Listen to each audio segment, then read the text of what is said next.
Hi guys, welcome back. Today we're going to be talking about the draw panel within the ribbon command of DraftSight. Let's start out by drawing a line. And if you look down here at the command line, you'll notice it's asking you to specify a start point. The best way to do this would be to just click anywhere on the screen. And then now it's asking you for the next point. And you can see it's giving you a chance to draw another line. If you just want to draw this line, hit escape, return, or spacebar. And we have a line.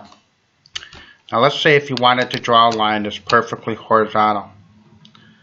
Best way to do that is to look for this little button that says ortho. Right now it's white, which means it's not active. If I click on it and it turns blue, that means ortho is active. So now we're gonna draw another line. I select my start point, and you'll notice that I can only go perfectly right or left. So I'll click my second point over here, and now we have a perfectly horizontal line. The process works the same way for a vertical line.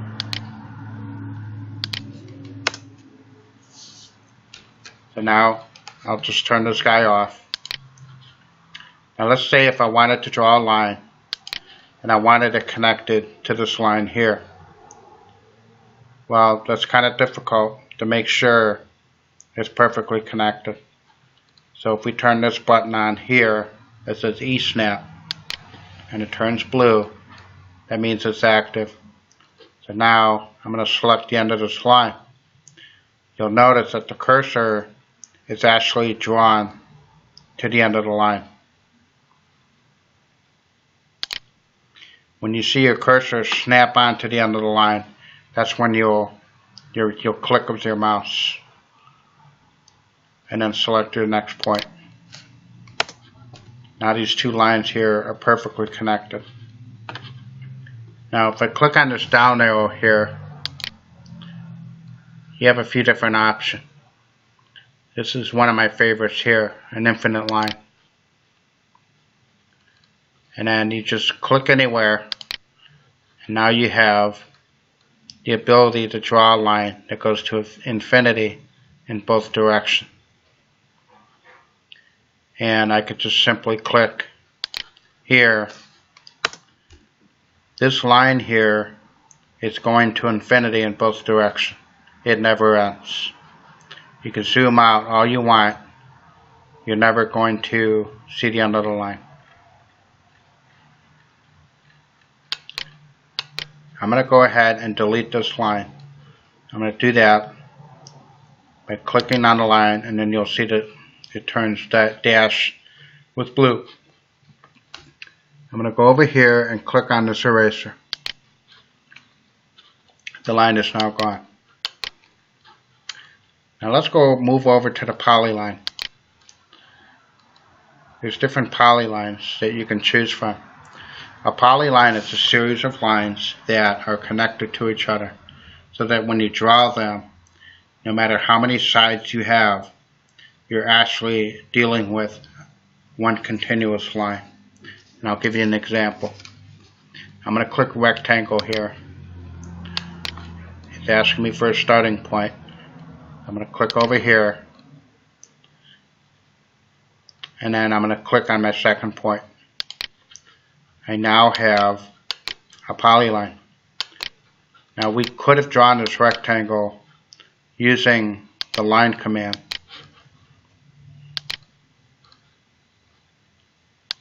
Turn my ortho on so I get a perfectly horizontal and vertical lines.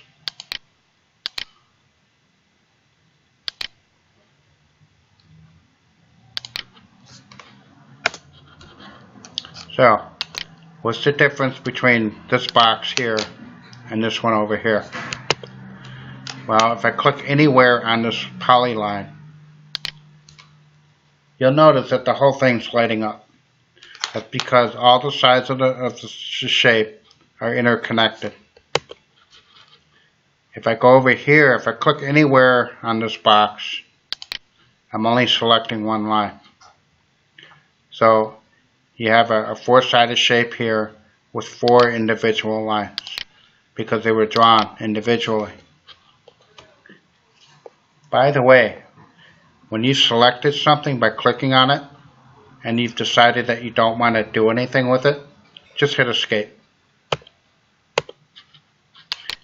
Now if I click anywhere on this polyline, the whole thing lights up.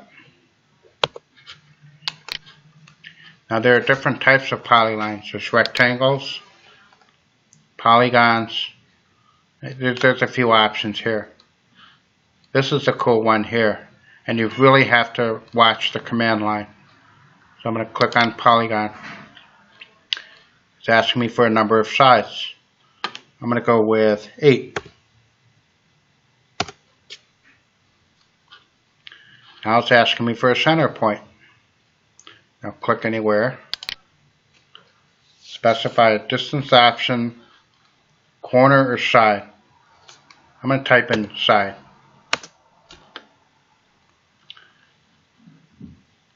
So you just drag your mouse and then get to a point that you feel that you want to draw your polyline. Just click. I wonder what would happen if I turn ortho off.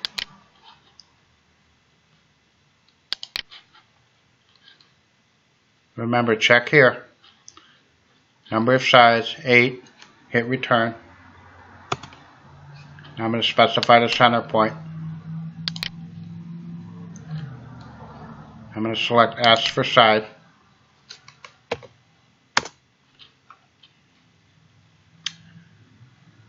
You're going to see a little bit of a difference here.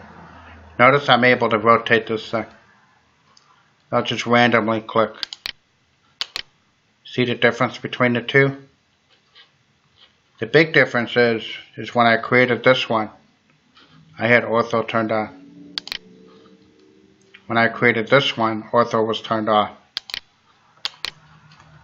So whenever you want a shape with perfectly horizontal and vertical sides, you need to make sure ortho is turned on. Let's go to the circle command. Again, whenever you're looking at these buttons here, the button that's being displayed is the current option by default. So if you were to click on it, you're drawing a circle. And now it's asking you for a radius. You do have an option. Your options always show up in blue lettering. And notice that the first letter of the word is underlined. What that means is all you need to do is type in D. And it doesn't matter if it's small case or capital. D and then return. And now it's asking me to specify a diameter. There's a couple ways you can do this. You can simply click, and there's your diameter. Or you can enter a specific value.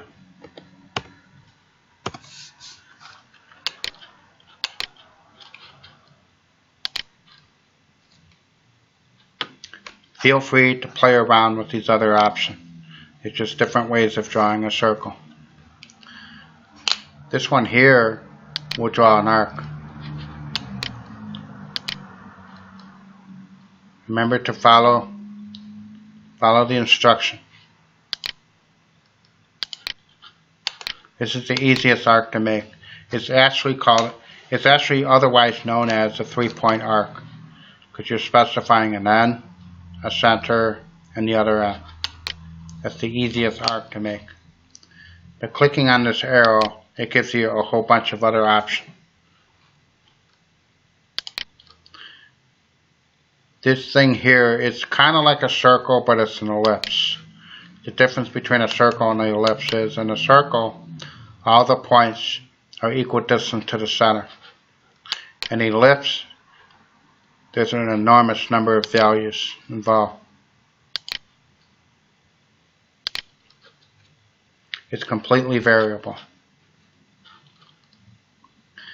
Hatching, this is another fun one.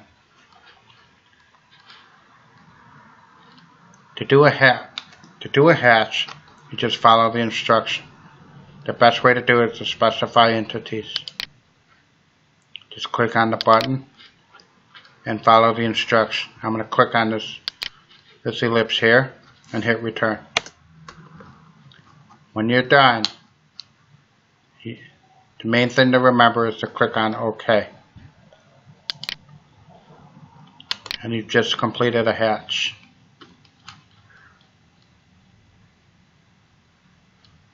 If you're not sure of what a command is, you can just hover over it and a thing called a tooltip comes up.